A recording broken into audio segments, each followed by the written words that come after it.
जय हिंद। आप लोग कैसे हैं? उम्मीद करता हूँ कि आप लोग बहुत ही अच्छे होंगे और मस्त तरीके से अपना पढ़ाई कर रहे होंगे। चलिए देखते हैं। देखिए पिछला वीडियो में वेक्टर एंड स्केलर यानी सदिश और अदिश को पढ़ाए थे, ठीक है। उससे पहले वाले वीडियो में इकाई और बीमा, फिर सदिश अदिश, ठीक है। और चलिए आज देख लेते हैं रेखीय गति। देखिए डेली एक एक वीडियो आप लोग को मिलते रहेगा, इसी तरह से सब चैप्टर को कंप्लीट किया जाएगा। तो आप लोग लाइक शेयर सब्सक्राइब कीजिए। चलिए देखते हैं। तो देखिए रेखीय गति, लीनियर मोशन, ठीक है। तो देख लीजिए कि दूरी क्या है, विस्थापन क्या होता है, चाल क्या होता है, वेग क्या होता है, त्वरण क्या होता है। तो चलिए देखते हैं। तो देखिए यहाँ पर जैसे दूरी क्या है, तो दूरी देख लीजिए। यहाँ पर दूरी का डिफिनेशन साफ लिखा हुआ है कि किसी खास समय में चले गए पथ की कुल लंबाई को दूरी कहते हैं। किसी खास समय में चले गए पथ की कुल लंबाई को दूरी कहते हैं। जैसे मान लीजिए कि ये ए हो गया, ये बी हो गया। यहाँ से अगर आप यहाँ पर मान लीजिए कि जा रहे हैं, यहाँ से ए से स्टार्ट किए, आप इधर गए, फिर इधर आए, फिर इधर गए, फिर इधर आए, फिर इधर गए, फिर इधर आए, फिर यहाँ से यहाँ तक आ गए, यानी कि बी पॉइंट तक आ गए। आप ए पॉइंट से स्टार्ट किए तो बी पॉइंट से आप अंत कर दिए। ए से स्टार्ट किए, बी पर अंत किए, तो आपने कितना डिस्टेंस ट्रेवल किया। यहाँ से देखिए, यहाँ से यहाँ आए, फिर इस तरह से आप गए, इस तरह से आए, फिर यहाँ पर आप आए हैं, तो आपने इतना दूरी तय किया, ठीक है, जितना चला। तो बस उसी को दूरी कहते हैं कि किसी खास समय में चले गए पथ की कुल लंबाई को दूरी कहते हैं, ठीक है। यहाँ से अब चलिए देखिए दूरी हो गया। अब विस्थापन किसको कहते हैं? तो विस्थापन दूरी के शॉर्टेस्ट डिस्टेंस को, माने दूरी के न्यूनतम दूरी को ही विस्थापन कहते हैं, ठीक है। तो देखिए जैसे यहाँ से मान लीजिए कि आप ए से स्टार्ट किए थे और बी पे आने के लिए आप पूरा इस तरह से घूमे थे, इस तरह से आए थे, ठीक है। तो इसको दूरी कहते हैं। जैसे जैसे चलेंगे वो दूरी होगा। लेकिन विस्थापन क्या होता है? दूरी के बीच न्यूनतम, ठीक है, न्यूनतम दूरी को विस्थापन कहते हैं। तो जैसे मान लीजिए ए से बी पर हमको जाना था, डायरेक्ट हम यहाँ से चल गए, तो इसी को विस्थापन कहते हैं। इंग्लिश में डिस्प्लेसमेंट कहते हैं, ठीक है। चलिए आगे देख लेते हैं कि चाल क्या है। तो देखिए आशा करता हूँ कि आप लोग दूरी समझ गए होंगे कि दूरी क्या है। तो दूरी जैसे मान लीजिए आप चल रहे हैं, जिधर भी जा रहे हैं, अगर उसी को नाप दिया जाए कि और कितना समय में जा रहा है, तो वही दूरी हो गया। तो दूरी, ठीक है। अब विस्थापन जैसे कि मान लीजिए कि आप जैसे ए हो गया, बी हो गया, ठीक है। दूरी आप जैसे तैसे गए हैं तो वो दूरी हो गया। लेकिन यहाँ से आप डायरेक्ट चल गए, न्यूनतम दूरी। और दूरी जो विस्थापन जो होता है वो डायरेक्ट देखता है कि डायरेक्ट उसको कौन सा रास्ता नज़दीक पड़ेगा, तो वहीं विस्थापन हो गया, ठीक है। अब देखिए चाल क्या है। तो एकांक समय में तय की गई दूरी को चाल कहते हैं, ठीक है। चाल क्या है? तो चाल का डिफिनेशन होता है कि एकांक समय में तय की गई दूरी को चाल कहते हैं। चाल क्या होता है? कि एकांक समय में तय की गई दूरी को चाल कहते हैं, ठीक है। अब देखिए यहाँ पर चाल का होता है SI मात्रक मीटर पर सेकेंड। आगे देख लीजिए वेग क्या है। वेग क्या होता है? तो देखिए एकांक समय में तय की गई दूरी को तो चाल कहते हैं, लेकिन एकांक समय में तय किए गए विस्थापन को वेग कहते हैं। अब देखिए यहाँ पर देख लीजिए पहले दूरी, विस्थापन, चाल, वेग, इन चारों में अंतर से देखिए क्या होता है। जैसे देखिए दूरी देखिए, जैसे मान लीजिए कि एक पॉइंट ये हो गया और एक पॉइंट ये हो गया। अगर मान लीजिए कि यहाँ से कोई व्यक्ति स्टार्ट करता है, यहाँ से जाना स्टार्ट करता है, तो वो आता है पहले इस तरह से, फिर इस तरह से आता है, फिर यहाँ से यहाँ पर जाता है। तो ये इसका जिस तरह से ये गया है, इस तरह से आया है, इस तरह से गया है, तो ये इसका दूरी हो गया, ठीक है। अब विस्थापन देखता है कि या इस पॉइंट से हमको इस पॉइंट पर जाना है, तो हमको कौन सा रास्ता नज़दीक पड़ेगा। तो देखा कि इस तरह से जाएंगे तो हमको ज़्यादा दूर पड़ेगा, तो सीधा मार दिया, सीधा यहाँ से चल गया। तो यही विस्थापन होता है। विस्थापन जो होता है वो सीधा होता है, ठीक है, वो शॉर्टेस्ट दूरी होता है, उसी को विस्थापन कहते हैं। तो दूरी और विस्थापन में अंतर समझ में आ गया होगा।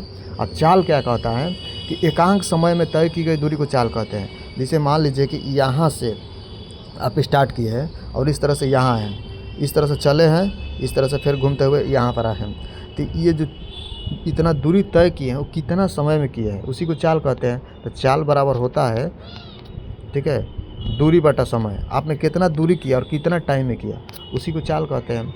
तो दूरी और चाल समझ गए होंगे। आप विस्थापन भी समझ गए होंगे। शॉर्टेस्ट दूरी होता है। विस्थापन क्या होता है कि न्यूनतम दूरी होता है, ठीक है। अब वेग क्या है? तो जिस तरह से कि एकांक समय में तय की गई दूरी को चाल कहते हैं, उसी तरह से एकांक समय में तय किए गए विस्थापन को वेग कहते हैं। ठीक है, जैसे मान लीजिए कि दूरी बटा समय को चाल कहते हैं, उसी तरह से विस्थापन बटा समय को वेग कहते हैं। ठीक है, तो वेग, चाल, विस्थापन, दूरी। आशा करता हूँ कि आप लोग समझ गए होंगे। चलिए आगे देख लेते हैं त्वरण। त्वरण किसको कहते हैं? त्वरण देखिए, त्वरण क्या है कि एकाएक इसमें परिवर्तन होता है। जैसे मान लीजिए कि वेग में परिवर्तन के दर को त्वरण कहते हैं। जैसे मान लीजिए कि यहाँ से कोई गाड़ी जा रही है 2 के स्पीड से जा रही है। ठीक है, यहाँ से स्टार्ट हुआ है, जा रहे 2 किलोमीटर प्रति घंटा की रफ्तार से गाड़ी जा रही है। ठीक है, यहाँ पर पहुँचते हैं वो 4 का हो गया, यानी कि इसका चाल बढ़ गया। जब इसका चाल बढ़ गया, ठीक है, इसका चाल बढ़ गया तो कितना बढ़ गया? 2 से 4 हो गया। जैसे पहले चल रही थी 2 से, फिर अचानक से बढ़ गया। जैसे मान लीजिए चल रहे फिर अचानक से बढ़ गया। तो इस तरह से जैसे मान लीजिए 2 की स्पीड से पहले जा रही है, अब 4 की स्पीड से जा रही है। तो इसका चाल जैसे पहले 2 मीटर पर सेकंड के चाल से चल रही थी, अब 4 मीटर पर सेकंड के चाल से चल रही थी। कितना चाल बढ़ गया? तो चाल मान लीजिए कि 2 से 4 हो गया तो 2 बढ़ गया। अब कितना समय में बढ़ गया? तो मान लीजिए कि 1 सेकंड में बढ़ गया। इस यहाँ से जाने में मैंने 1 सेकंड में बढ़ गया, तो इसका यही हो गया त्वरण। देखिए बढ़िया से देखिए यहाँ से, जैसे मान लीजिए कि ये रास्ता हो गया, यानी कि रोड हो गया। ठीक है, इस पर कोई गाड़ी यहाँ से जा रही है। ठीक है, जा रही है, यहाँ से इसका चाल बढ़ गया। जैसे मान लीजिए कि यहाँ से जा रही थी 5 की स्पीड से, अब हो गया 10 की स्पीड से। तो मान लीजिए कि V1 स्पीड से जा रही थी, अभी V2 है, तो इसका चेंज हो गया। जैसे यहाँ से 5 तक चली, फिर यहाँ से इसका स्पीड बढ़ गया, 10 का हो गया। तो कितना बढ़ गया? यहाँ से देखिएगा तो त्वरण हो जाएगा V2 माइनस V1 बटा में टाइम। त्वरण यही होता है, V2 माइनस V1 बटा टाइम। कितना टाइम लगा? यहाँ से यहाँ तक मान लीजिए कि उसको जाने में कितना टाइम लगा होगा? 2 सेकंड लगा होगा। तो कितना बढ़ गया था? 5। कितना टाइम है? तो 2 में काट दीजिए, तो 2.5 मीटर पर सेकेंड स्क्वायर इसका त्वरण हो गया। तो त्वरण का मतलब होता है वेग में परिवर्तन के दर को त्वरण कहते हैं। जैसे जा रहे अचानक से उसका वेग बढ़ गया। ठीक है, तो उसी को त्वरण कहते हैं। अब देख लीजिए मंदन क्या है। तो मंदन देखिए, वैसा त्वरण जो सेकेंड वेग को घटाता है उसे मंदन कहते हैं। वैसा त्वरण जो सेकेंड वेग को घटाता है। जैसे मान लीजिए कि देखिए मंदन क्या है, जैसे मान लीजिए कि देखिए, जैसे मान लीजिए कि त्वरण में क्या हो रहा था कि जैसे जा रही थी तो बढ़ जा रही थी। अब मंदन में क्या हो? घट जाएगा। जैसे मान लीजिए कि 5 की स्पीड से जा रही है तो घट के 3 हो गया। ठीक है, घट के 3 हो गया। तो इसका हो जाता है, मान लीजिए करिएगा, अगर ये V1 है, अगर ये V2 है, तो V2 माइनस V1 करिएगा तो 5 से 3 हो गया। तो कितना? मान लीजिए 3 से 5 घटाइएगा तो वहीं -2 हो गया। तो इस तरह से मंदन को निकाला जाता है। ठीक है, मंदन ऋणात्मक होता है। देखिए मंदन हमेशा ऋणात्मक होता है, यानी कि जैसे ही उसका घटेगा, जैसे मान लीजिए कोई जा रही है, जैसे 10 की स्पीड से जा रही है, तो यहाँ से घट गया 5 की स्पीड से हो गया। तो ये हो गया मान लीजिए V1 चाल हो गया, ये V2 चाल हो गया। तो V2 में से घटाइएगा V1, तो 5 में से 10 घटाइएगा तो माइनस में आएगा, -5 होगा। अब जो टाइम लगेगा वो टाइम लगेगा। ठीक है, तो इस तरह से ये मंदन हो गया। त्वरण और मंदन समझ गए होंगे। तो देखिए यहाँ पर एक बार पूरा देख लीजिए। दूरी क्या है? दूरी जैसे मान लीजिए कि आप कहीं जा रहे हैं, जो रास्ता में आप ट्रेवलिंग कर रहे हैं, बस उसी को दूरी कहते हैं। विस्थापन क्या है? उसको न्यूनतम दूरी को विस्थापन कहते हैं, माने शॉर्टेस्ट डिस्टेंस को विस्थापन कहते हैं। ठीक है, चाल क्या है? तो चाल एकांक समय में तय की गई दूरी को चाल कहते हैं। जैसे मान लीजिए दूरी तय किए, कितना समय लगा है, उसी को चाल कहते हैं। वेग क्या है? तो एकांक जो विस्थापन है, विस्थापन बटा समय को वेग कहते हैं। जैसे दूरी बटा समय को चाल कहते हैं, उसी तरह से विस्थापन बटा समय को वेग कहते हैं। वेग क्या कहता है कि एकांक समय में तय किए गए विस्थापन को वेग कहते हैं। जैसे यहाँ से यहाँ तक जाने में जितना समय लगा होगा माने विस्थापन को, उसी और टाइम से इसमें भाग दीजिएगा तो यहीं वेग निकल जाएगा। ठीक है, अब त्वरण क्या है? तो त्वरण परिवर्तन के दर को त्वरण कहते हैं। ठीक है, वेग में परिवर्तन। जैसे मान लीजिए कोई जा रहा है, कोई गाड़ी मान लीजिए कि जैसे V1 चाल है, तो V1 चाल है तो मान लीजिए 50 की स्पीड से जा रही है, 50 की स्पीड से जा रही है, अगर उसका अचानक से 70 हो गया तो यानी कि इसका चाल बढ़ गया है। ये त्वरण हो गया। अगर 50 की स्पीड से जा रही है और उसका अचानक से घट गया 30 हो गया तो वो मंदन हो गया। जो मंदन होता है हमेशा ऋणात्मक होता है। तो चलिए ये चारों समझ गए होंगे पांचों, जैसे दूरी क्या है, विस्थापन क्या है, चाल क्या है, वेग क्या है, त्वरण क्या है, मंदन क्या है, इन सब चारों पांचों अंतर क्या है आप लोग समझ गए होंगे। तो चलिए आगे देखते हैं। तो आगे देखिए, गति संबंधित गैलीलियो ने जैसे गति से संबंधित गैलीलियो ने 4 समीकरण दिए थे। तो देखिए पहला समीकरण है v बराबर यू प्लस ए टी। देखिए यहाँ पर v बराबर यू प्लस ए टी। दूसरा है s बराबर U T plus half A T square. क्या है? s बराबर U T plus half A T. देखिए अब इसमें v क्या है, u क्या है, a क्या है, t क्या है, अभी आप लोग समझ में नहीं आएगा, लेकिन जैसे हम बताएंगे तो आप लोग तुरंत समझ जाएंगे। ठीक है, तो आगे देखिए तीसरा क्या है, पहले आप लोग देखिए कि चारों समीकरण कौन कौन सा होता है। वी स्क्वायर बराबर यू स्क्वायर प्लस 2as। पांचवा क्या होता है, एस बराबर यू प्लस ए बाई 2, ठीक है, इंटू 2t माइनस 1। ये जो t होता है ये टीवा सेकेंड माने कौना सेकेंड में, जैसे कभी कभी बोलता है 9वां सेकेंड, 11वां सेकेंड, 15वां सेकेंड। ठीक है, तो उस तरह से जब क्वेश्चन पूछेगा, आप क्वेश्चन जब न्यूमेरिकल सॉल्व करेंगे तब अच्छे से वहाँ पर समझेंगे। अभी सर सिर्फ इतना ही याद रखिए कि v बराबर यू प्लस ए टी होता है पहला समीकरण। देखिए ये पहला समीकरण हो गया, पहला समीकरण हो गया ये वाला v बराबर यू प्लस ए टी। ये दूसरा हो गया, ये तीसरा होगा v स्क्वायर बराबर यू स्क्वायर प्लस 2s। ये चौथा हो गया s बराबर U plus A by 2 into 2t minus 1 टीवा सेकेंड में। टी क्या है, तो टीवा सेकेंड माने एनवा सेकेंड चाहे टीवा सेकेंड। ठीक है,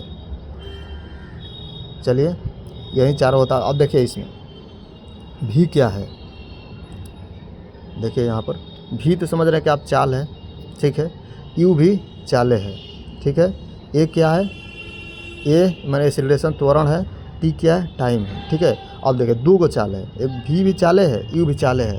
तो अब देख लीजिए इन दोनों भी और यू में अंतर क्या है।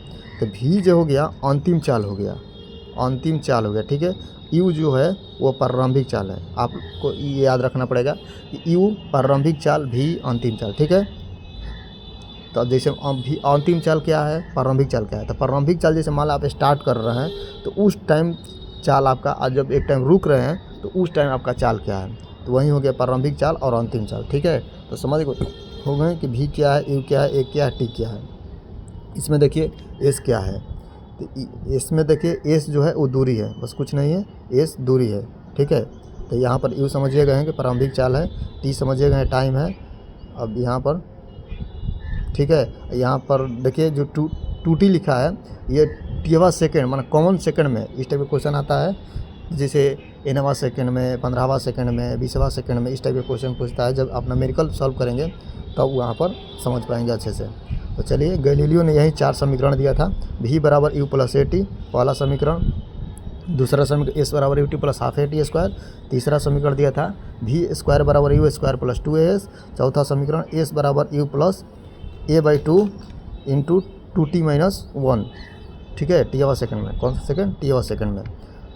तो ये देखिए चारों आप लोग को याद रखना हमेशा, ये न्यूमेरिकल में बहुत ही काम आता है और न्यूमेरिकल भी एग्जाम में पूछते रहता है। तो इसलिए इन चारों को एकदम अच्छे से रट लेना है कि v बराबर U plus A T, V बराबर U plus A T, S बराबर U T plus half A T square, V square बराबर U square plus 2as, S बराबर U plus A by 2 into 2t minus n टीवा second में। ठीक है, तो जब देखिए इसमें न्यूमेरिकल बनता है, ठीक है, तो इसको अच्छे से याद रखना है। चलिए आगे देख लेते हैं। तो देखिए यहाँ पर ये क्या कर रहा है, कोणीय वेग। कोणीय वेग क्या है, तो देखिए कोणीय वेग क्या है, बस कोणीय वेग कुछ नहीं है, बस आप लोग जैसे मान लीजिए कि यहाँ से आप घूम रहे हैं, ठीक है, ये गोला हो गया, जैसे यहाँ से आप इस पर घूम रहे हैं, ठीक है, तो आप कितना कोण घूमे और कितना टाइम में घूमे, बस उसी को कोणीय वेग कहते हैं। देखिए इसी को लिखा होगा पूरा बढ़ा चढ़ा कर, अब आप लोग शॉर्टकट में बता दिए, देखिए का वहीं लिखा होगा, किसी वृत्तीय पथ पर थीटा घूमने में लगा समय कोणीय वेग कहलाता है। वहीं जैसे मान लीजिए कि आप वृत्तीय पथ पर घूम रहे, जैसे इतना ही आप घूमें, तो इतना घूमे तो मान लीजिए कि आप 180 डिग्री घूमे, और कितना टाइम में घूमे, मान लीजिए कि आप इसको 2 घंटा में घूमे हैं, ठीक है, तो वहीं कोणीय वेग हो गया कि 180/2। ठीक है, देखिए यहाँ पर कोणीय वेग लिखा है W बराबर थीटा बाई टी, माने कितना डिग्री घूमे हैं, कितना टाइम में घूमे हैं, उसी को कोणीय वेग कहते हैं। ठीक है। अब देखिए यहाँ पर कोणीय वेग समझ गए होंगे कि कितना, जैसे मान लीजिए कि आप घूम रहे हैं, कितना कोण पर घूम रहे हैं, कितना कोण घूमे हैं, और जैसे मान लीजिए कि पूरा एक चक्कर घूमे, तो आप लोग मालूम होगा कि पूरा एक चक्कर लगाने में 360 डिग्री होता है। तो 360 डिग्री घूमे, आप कितना देर में घूमे, मान लीजिए 10 सेकंड में घूमे हैं, तो 10 सेकंड में घूमे हैं, इसको कटा दीजिए, यानी कि 36 हो जाएगा कोणीय वेग। ठीक है, इस तरह से कोणीय वेग आप लोग समझ गए होंगे कि कोणीय वेग क्या है। जैसे देखिए यहाँ पर एक क्वेश्चन दिया है कि घड़ी के सेकंड वाली सुई का कोणीय वेग ज्ञात कीजिए। तो जैसे मान लीजिए कि घड़ी का सेकंड वाली सुई, घड़ी का सेकंड वाली सुई, तो जैसे देखिए ये पूरा घड़ी हो गया गोल। अब सेकंड वाली सुई पूरा एक चक्कर घूमेगी, तो एक चक्कर घूमेगी तो कितना डिग्री का कोण बनाएगा भाई, एक चक्कर घूमेगी तो 360 डिग्री। चलिए 360 हो गया, एक सेकंड यानी कि 60, ठीक है, 60 सेकंड हो गया ना, तो इसी को कटा दीजिए, हो गया। ठीक है, कोणीय वेग क्या हो जाएगा 6, कटाइए 6 6 36। ठीक है, इसी तरह से मान लीजिए और क्वेश्चन पूछ सकता है कि घड़ी के सेकंड वाली सुई का कोणीय वेग, तो पूछ देगा कि घड़ी के मिनट वाली सुई का सेकंड वेग, और मिनट वाला कह देगा तो नीचे एक और 60 हो जाएगा गुणा, क्योंकि ये 60 सेकंड होता है, तो मिनट में 1 मिनट में 60 सेकंड होता है, तो वहीं 60 × 60 हो जाएगा। पूछ देगा यहाँ पर घंटों वाली सुई के द्वारा कोणीय वेग क्या होगा, तो 60 × 60 × 60 × 3 बार हो जाएगा, क्योंकि 1 घंटा में 60 मिनट, 60 मिनट में 1 मिनट में 60 सेकंड। ठीक है, 1 घंटा में 60 मिनट, तो इस तरह से 60 × 60 × 60 हो जाएगा। चलिए आगे देख लेते हैं। कोणीय वेग आप लोग समझ गए होंगे कि कोणीय वेग क्या है। कोणीय वेग देखिए बस कुछ नहीं है, जैसे इसको लैंग्वेज में लिखा है पूरा बढ़ा चढ़ा कर, तो ये लोग आप लोग मत देखिए, सीधा आप देखिए कि बस जैसे मान लीजिए कोई कोण घूम रहा है, कोई मान चल रहा है और कितना कोण पर घूमा, जैसे मान लीजिए जितना ही घुमा है तो कितना घुमा है, मान लीजिए कि 120 से घुमा है, 120 डिग्री हुआ है इसका, तो कितना टाइम में घुमा है, बस उसी को कोणीय वेग कहते हैं, बस कोणीय वेग और कुछ नहीं है। ठीक है, इस तरह से अगर न्यूमेरिकल कभी कभी पूछ देता है कि कोणीय वेग निकालने के लिए, तो बस आप लोग को याद रखना है कि कोणीय वेग बराबर थीटा बटा टाइम, यानी कि कितना डिग्री पर घुमा है और उसको घूमने में कितना टाइम लगा है, बस उसी को कोणीय वेग कहते हैं। चलिए नेक्स्ट देखते हैं। देखिए ग्राफ से भी क्वेश्चन पूछते रहता है बार बार। तो देखिए जैसे एग्जाम में ग्राफ दे देगा, आप उसमें क्वेश्चन उस टाइप का पूछ देगा, तो देखिए ग्राफ आप एक बार समझ लीजिए, आपको कभी लाइफ में दिक्कत नहीं होगा। तो देखिए ग्राफ बस कुछ नहीं है, जैसे ये बनाया गया है डायग्राम, यह इसी डायग्राम पर देख लीजिए। देखिए ये दूरी हो गया, ये समय हो गया। जब ऐसा दिया रहेगा, दूरी और समय दिया रहेगा, तो बस देखिए जैसे ये हो गया पहला, ये दूसरा, ये तीसरा, ये चौथा, ये वाला पांचवा। ठीक है, लिखा हुआ है चौथा, ये वाला पांचवा। अब देख लीजिए इसमें पहला त्वरण, देख लीजिए इसमें पहला में ये वाला हो गया, तो पहला में त्वरण 0 है। ठीक है, पहला में क्या है, त्वरण 0 है, क्योंकि त्वरण का मतलब क्या होता है, देखिए यहाँ पर समझिए आप ध्यान से। जैसे मान लीजिए कि ये दूरी या वेग हो गया, ये समय हो गया। जैसे मान लीजिए कि ये वेग हो गया, तो जैसे 1 हो गया, 2 हो गया, 3 हो गया, 4 हो गया। मान लीजिए इधर भी 1 हो गया, 2 हो गया, 3 हो गया, 4 हो गया। मान लीजिए कि 4 से अगर हम इस तरह से जा रहे हैं, 4 से जा रहे हैं, तो त्वरण का मतलब होता है वेग में परिवर्तन। तो भाई 4 के लाइन पर हम जा रहे हैं, तो वेग में हमारा परिवर्तन कहाँ हो रहा है, हमारा तो वेग में टाइम में परिवर्तन हो रहा है, लेकिन त्वरण कहता है कि वेग में परिवर्तन होना चाहिए। ठीक है, वेग में परिवर्तन के दर को त्वरण कहते हैं। यहाँ पर कोई परिवर्तन नहीं हो रहा है, इसीलिए यहाँ पर क्या हो जाएगा, त्वरण 0 हो जाएगा। ठीक है, यहाँ पर देखिए, अगर यहाँ पर देखिएगा 2 नंबर में त्वरण घट रहा है। ठीक है, देखिए जैसे आप यहाँ से देखिए, यहाँ से अगर जा रहे हैं इसे, तो इस तरह से जाके घूम रहा है, यानी कि इसमें त्वरण घट रहा है। इसमें देखिए त्वरण बढ़ रहा है, इसमें 4 वाला में देखिएगा इस तरह से जा रहा है तो त्वरण बढ़ रहा है, और 3 वाला में देखिएगा यहाँ पर तो त्वरण समान है। ये कहीं सीधा गया है तो त्वरण समान है। और 5 वाला देखिएगा तो ये संभव है, ऐसा नहीं होता है त्वरण में। ठीक है, इस तरह से देखिए एक बार और देख लीजिए अच्छा से।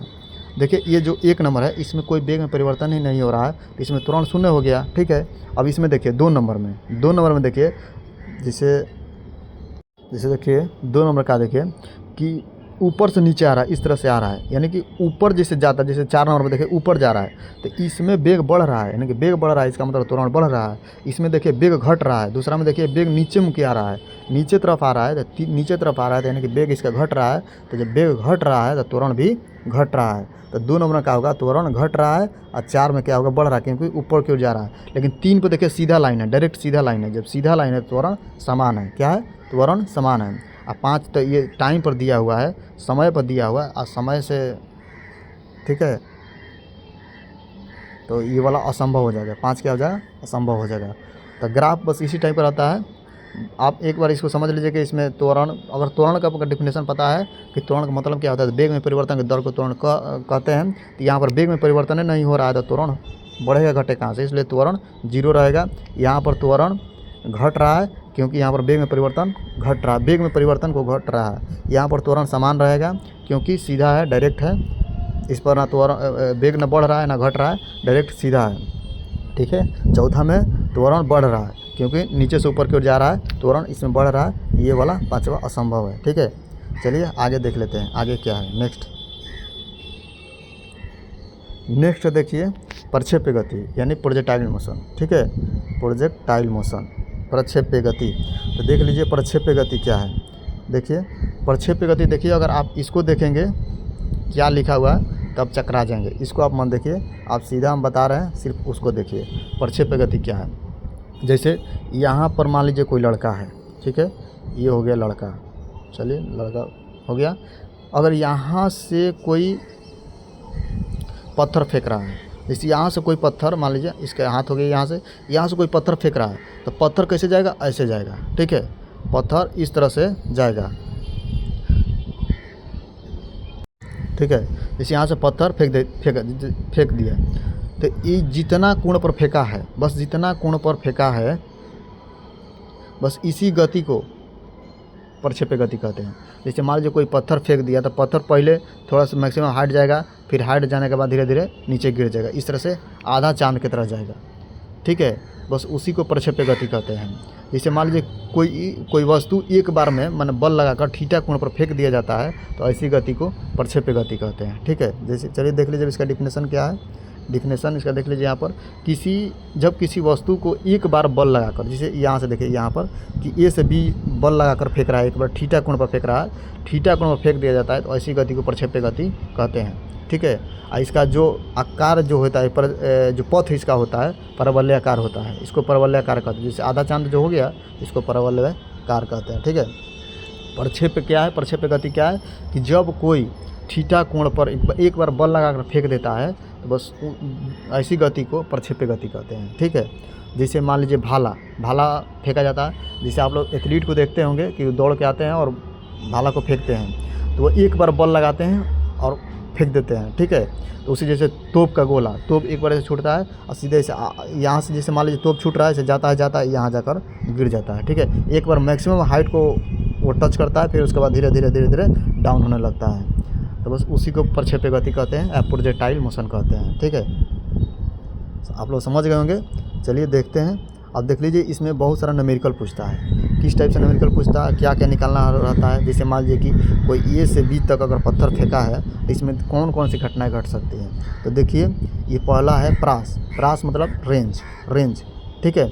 यहाँ से यहाँ तक का दूरी कितना है, जैसे मान लीजिए कोई फेंक रहा है यहाँ से यहाँ तक रेंज कितना है, तो उसको निकालने के लिए ये फार्मूला होता है u² sin 2θ/g, ठीक है। इस पर न्यूमेरिकल पूछता है, जैसे आपको u दिया थीटा दिया रहेगा, g दिया रहेगा, ठीक है, u दिया रहेगा, उसके बाद पूछेगा इसका रेंज निकालिए। तो आपको डायरेक्ट कुछ नहीं करना, बस इस फार्मूला को बिठाना है और निकाल देना है। चलिए आगे देख लेते हैं। आगे देखिए यहाँ पर आगे एक होता है उड़न काल, ठीक है, टाइम ऑफ फ्लाइट। उड़न काल का मतलब होता है कि यहाँ से यहाँ तक जब आप पत्थर को फेंके हैं, तो कितना समय तक वह हवा में रहा है, बस टाइम ऑफ फ्लाइट माने उसी को उड़न काल कहते हैं, कितना समय तक हवा में रहा है, तो उसको निकालने के लिए होता है tu sin θ/g। इसका ये फार्मूला हो गया, बस इसको आपको रट लेना है, याद कर लेना है अच्छा से, इसमें कोई ट्रिक काम नहीं करता है, क्योंकि जो फैक्ट होता है उसको तो आपको याद करना ही पड़ेगा। अब इसमें ट्रिक कौन सा काम करेगा, ठीक है, जो फैक्ट है इसको तो याद करना ही पड़ेगा। जैसे उड़न काल का मतलब tu sin θ/g होता है। अब मैक्सिमम हाइट महत्तम ऊंचाई, जैसे मान लीजिए ए से बी तक कोई पत्थर को फेंके हैं ए से बी तक, तो कहीं ना कहीं जैसे यहाँ बीच में वो एक बार मैक्सिमम हाइट को टच करेगा। ठीक है, इसी को पूछ रहा है कि मैक्सिमम हाइट, ये मैक्सिमम हाइट जैसे टच करेगा एक बार, जैसे मान लीजिए यहाँ से आप फेंके हैं, जैसे मान लीजिए ये सरफेस हो गया, ज़मीन हो गया, जैसे यहाँ से आप खड़ा होकर के फेंके हैं एक बार ऐसे जा कर के ऐसे गिरा है, तो कहीं ना कहीं जैसे मान लीजिए यहाँ पर मैक्सिमम हाइट एक बार होगा। ठीक है, तो वहीं तो पूछ रहा है कि मैक्सिमम हाइट निकालने के लिए कौन सा फार्मूला लगता है। तो देखिए महत्तम ऊंचाई के लिए u² sin² θ/2g होता है। ठीक है, ये वाला फार्मूला लगता है मैक्सिमम हाइट के लिए। एक चढ़ान काल, उतरान काल। तो देखिए चढ़ान काल, उतरान काल का मतलब क्या होता है, जैसे ए से बी तक कोई पत्थर फेंक रहे हैं, तो ए से मान लीजिए यहाँ मैक्सिमम हाइट तक उसको चढ़ने में और यहाँ से उसको उतरने में, ठीक है, कितना समय लगा, उसी को चढ़ान काल, उतरान काल कहते हैं। तो उसको निकालने के लिए u sin θ/g होता है। इस पर बहुत सारा न्यूमेरिकल पूछते रहता है। ठीक है, तो कभी देखिए एक बार ये सब थ्योरी का सिर्फ वीडियो है, कभी एक बार पूरा न्यूमेरिकल का वीडियो लाएंगे। ठीक है, आप लोग वीडियो अगर अच्छी लगी है तो लाइक शेयर सब्सक्राइब कीजिएगा, अपने दोस्त और अपने ग्रुप में शेयर कीजिएगा। ठीक है, चलिए, थैंक यू।